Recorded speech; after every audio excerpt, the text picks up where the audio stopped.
has identified health as one of our priority areas.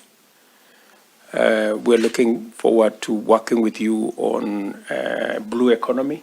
We have huge potential in the blue economy space that is untapped and that needs investment and cooperation. And I am very confident that Israel can share with us your experience and work with your technology and work with your expertise in that space.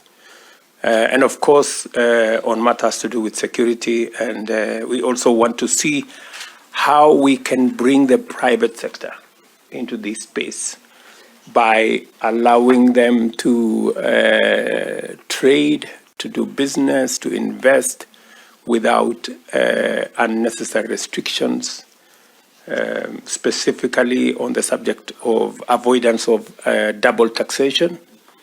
I am looking forward to making sure that we have the necessary legislation that will support business